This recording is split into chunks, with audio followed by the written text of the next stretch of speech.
Welcome to S T educator classes. आज हम करेंगे lesson number 5 my mother which is a beautiful poem by APJ Abdul Kalam. Abdul Kalam कौन थे? अब्दुल कलाम हमारे जो थे प्रेसिडेंट थे, ये तो आप सभी को पता होगा।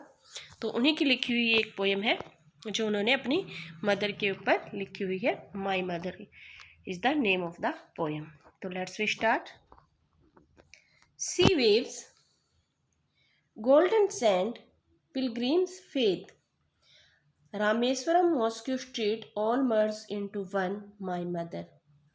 तो अपनी मदर को एड्रेस करते हुए अब्दुल कलाम जी कहते हैं कि जो समुद्र की लहरें हैं, सी वेव्स हैं, गोल्डन सैंड है यानी कि सुनहरा जो रेत है, और पिलग्रिम फेद है यानी कि जो तीर्थ यात्री हैं उनका जो भी विश्वास होता है। रामेश्वर एक पवित्र स्थल है, तो वहाँ पर जो कि पिलग्रिम्स आते हैं जो उनका फेद है। और जो रामेश्वरम मॉस्क्यू स्ट्रीट है, ये रामेश्वरम मॉस्क्यू स्ट्रीट कोई क्या है, ये रामेश्वरम मॉस्क्यू स्ट्रीट है जहाँ पे जो APJ अब्दुल कलाम है जो वहाँ पे रहते हैं, उस स्ट्रीट में रहते हैं, वहीं पर उनका हाउस है। तो ये सब उनके लिए क्या हो गया, ऑल मर्ज इनटू माई मदर। तो ये सब मेरे लिए केवल मेरी मदर के अंदर ही मर्ज हो जाता है, यानी कि इन सब में मुझे केवल अपनी मदर ही मदर दिखाई देती है, अपनी माँ ही माँ दिखाई देती है। तो कहने का मतलब ये है कि अब्दुल कलाम जी को सिर्फ अपनी माँ ही माँ हर तरफ दिखाई देती है, वो माँ के प्रति बहुत ज़्यादा डिवोटेड है। You come to me like heaven's caring arms. वो कहते हैं कि अपनी मदर को कि तुम मेरे लिए एक हेवन के किसके लिए यहाँ पे रखा गया है? हेवन यहाँ पे गॉड को कहा गया है कि आप मेरे लिए यहाँ जो गॉड की जो केयरिंग आर्म्स होती हैं, जो केयर करती हैं हमारी, उसकी तरह आप मेरे लिए मुझे लगते हो, उसकी तरह आप मेरे लिए हो। जिस तरह से गॉड बच्चों की रक्षा करता है, उसी तरह से आपकी जो आर्म्स हैं वो उनके अंदर मैं बैठकर आराम फील करता हूँ। I remember the war days when life was challenge and toil miles to walk hours before sunrise. तो वो कहते हैं कि मुझे वो रिमेंबर है आज भी वार के दिन। वार डेज कौन से होते हैं? जब जो अब्दुल कलाम का जो बर्न हुआ था वो हुआ था 15 अक्टूबर 1931 को, और उस टाइम पे जो थी जो वर्ल्ड वार सेकेंड जो हुआ था वो ब्रोक आउट हुआ था 1939 में। तो उस टाइम की बात ये करते हैं। वार डेज का असर सभी कंट्रीज़ पर पड़ा था, सब लोगों पर ही लगभग इसका असर पड़ा था। तो उसके बारे में याद करते कहते हैं कि मुझे वो दिन अभी भी याद है जबकि जो लाइफ थी वो बहुत ही चैलेंजिंग थी। और नेक्स्ट वो बोलते हैं miles to walk hours before sunrise, और मुझे मीलों चलना पड़ता था सनराइज से पहले। उठकर ही मैं घंटे पहले उठ जाता था और बहुत दूर तक चलता था, माइल्स तक चलता था। Walking to take lessons from the saintly teacher near the temple, again miles to the Arab teaching school. तो वो बोलते हैं कि मुझे सेंटली टीचर के पास, सेंटली टीचर क्या है? जो कि धार्मिक शिक्षा देते हैं, टेम्पल के पास धार्मिक शिक्षा देते थे, उनके पास से मुझे सनराइज से बिफोर बहुत माइल्स तक चलना पड़ता था और वहाँ पे अपने जाके लेसन्स लेने पड़ते थे। And again miles to the Arab teaching school, और फिर मुझे अरब टीचिंग स्कूल में जाके, ये जो है ऐसे नॉर्मल स्कूल नहीं है बल्कि ये कैसे थे, ये थे जहाँ पे धार्मिक शिक्षा, स्पिरिचुअल जो एजुकेशन थी वो दी जाती थी। और फिर वो अरब टीचिंग स्कूल में माइल्स अगेन दोबारा से वो माइल्स चलते थे, बहुत दूर तक चलते थे, और अरब टीचिंग स्कूल में जो है अपना लेसन लेकर आते थे। ठीक है, तो ये था फर्स्ट हमारा sea waves, golden sand, pilgrimage faith, Rameshwar mosque straight arms into one my mother.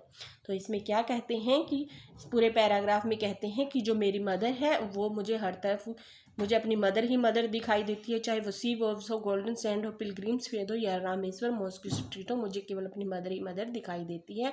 और वो अपनी मदर को कहते हैं कि आप मुझे मेरे लिए हेवन्स केयरिंग आर्म्स की तरह आई हो जो अपने बच्चों की रक्षा करती है। मुझे अब भी वो वार डेज याद हैं जबकि लाइफ बहुत ही चैलेंजिंग थी और बहुत ही मुश्किल भरी थी, और मुझे घंटों पहले उठ के सनराइज से यानी कि सूर्य उगने के पहले घंटों पहले उठ के चलना पड़ता था, बहुत दूर तक चलना पड़ता था। अपने लेसन जो है अपने सेंट्रली टीचर जो टेम्पल के पास रहते थे उससे अपने लेसन्स लेके आते, उससे शिक्षा ग्रहण करने के लिए वो जाते थे, और उसके बाद वो अरब टीचिंग स्कूल में शिक्षा लेने के लिए जाते थे। नेक्स्ट हम देख लेते हैं next paragraph. Climb sandy hills to railway station road, collect distributive newspaper to temple city citizens. तो उसके बाद वो क्लाइम सैंडी हिल्स यानी कि वो रेतीले जो पहाड़ हैं उनके ऊपर चढ़कर जाते थे, रेलवे स्टेशन रोड पे वहाँ पर जाते थे और रेलवे स्टेशन रोड से कलेक्ट करते थे the distribute newspaper to temple city citizen. जो भी उसके जो सिटीजन्स थे, जो वहाँ के लोग थे, उनके लिए न्यूज़पेपर वो कलेक्ट करके लाते थे और फिर उनको डिस्ट्रीब्यूट करते थे अपने सिटी में, टेम्पल सिटी में, अपनी जो उनकी सिटी थी यानी कि रामेश्वर जो सिटी थी वहाँ पे वो अपना डिस्ट्रीब्यूट करते थे न्यूज़पेपर यानी कि बांटते थे। सुबह सुबह उठ के ये सारा काम वो करते थे। फ्यू हावर्स आफ्टर सनराइज, और सूर्य उगने के कुछ घंटे बाद गोइंग टू स्कूल, वो स्कूल में जाते थे। Evening business times before study at night, और शाम के समय वो अपना कुछ बिजनेस टाइम्स के होते हैं, कुछ जो उसके काम होते थे वो थोड़े बहुत कुछ काम करते थे, और रात को सोने से पहले अपने जो भी बिजनेस टाइम छोटे मोटे काम थे वो कंप्लीट कर लेते थे रात को स्टडी करने से पहले, पढ़ने से। All this plan of a young boy, sorry all this pain of a young boy, और जो भी ये पेन था यंग बॉय का, यानी कि जो यंग बॉय कौन है यहाँ पे, अब्दुल कलाम जी, तो उनका जो भी ये पेन है, जो भी ये दर्द है, my mother use transformed into pious strength, मेरा जितना भी ये पेन था तुम इसको पायस स्ट्रेंथ यानी कि पवित्र ताकत में बदल देती थी, यानी कि तुम मुझे मजबूत बना देती थी। With kneeling and Boeing 5 times, with kneeling and Boeing 5 times for the grace of the Almighty only my mother you strong पाइटी is your children strength. तो वो कहते थे हैं कि जो उनकी मदर है वो भगवान के, जो ये मुस्लिम परिवार से बिलोंग करते थे, तो इसलिए इनकी मदर जो है 5 टाइम्स दिन में 5 टाइम्स नमाज करती थी। नीलिंग एंड बोइंग का मतलब होता है 5 टाइम्स नमाज अदा करती थी ये। और for the grace of the Almighty, जो भी भगवान है, जो गॉड है, उनकी, ताकि उनकी दया उन पर बनी रहे, उनके परिवार पर बनी रहे, इसलिए वो 5 टाइम्स क्या करती थी, नमाज अदा करती थी। My mother your strong party is your children strength, वो कहते हैं कि मदर आपकी जो स्ट्रॉन्ग पार्टी थी, यानी कि जो आपकी पार्टी क्या होती है, उदार, जो आपकी स्ट्रॉन्ग पार्टी थी, जो उदारता थी, वही आपके चिल्ड्रन की जो थी स्ट्रेंथ थी, वही आपके जो पार्टी यानी कि विश्वास, जो बिलीफ था आपका, वही आपके चिल्ड्रन बच्चों की ताकत था। You always share your best with who ever needed the most, तुमने अपना जो भी मतलब सबसे प्रिय भी चीज़ जो आपकी थी वो भी तुमने दूसरों को, जिसको इसकी ज़रूरत होती थी, उसको शेयर आप कर देती थी।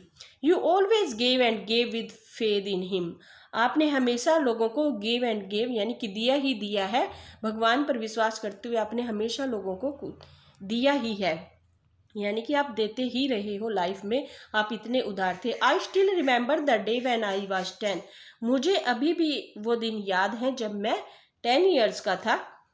व्हेन आई वाज 10, जब मैं 10 साल का था। APJ अब्दुल कलाम जी कहते हैं कि जब मैं 10 ईयर का था, तो मुझे उस दिन की बात अभी भी याद है। Sleeping on your lap to the envy of my elder brothers and sister, कि मैं आपकी जो गोद में लेटा हुआ था और जो मेरे दूसरे बड़े भाई बहन थे वो मेरे से जेलसी कर रहे थे, मेरे, क्योंकि वो सोच रहे थे कि ये क्यों अपनी मदर की गोद में लेटा हुआ है। It was full moon night, और ये फुल मून नाइट थी यानी पूर्णिमा की रात थी। फुल मून नाइट कौन सी होती है, पूर्णिमा की रात जब मून फुल होता है। My world only you my world only you new, मेरी जो पीड़ा थी यानी कि जो मेरे बारे में केवल आप ही जानते थे। मदर, माई मदर है, मदर मेरी मदर, केवल आप ही मेरी पीड़ा को समझते थे, क्योंकि एक मदर ही अपने बच्चे की पीड़ा को अच्छे से जान सकती है।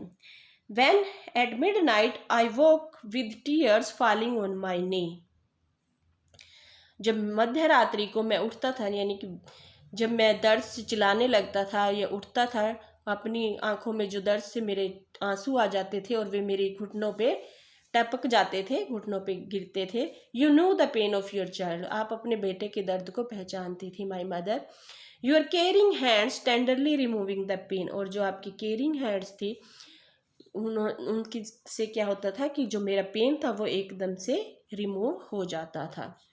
बड़े प्यार से आप मुझे सहलाती थी, जिससे जो मेरा सारा दर्द था वो चला जाता था। Your love, your care, your faith gave me strength.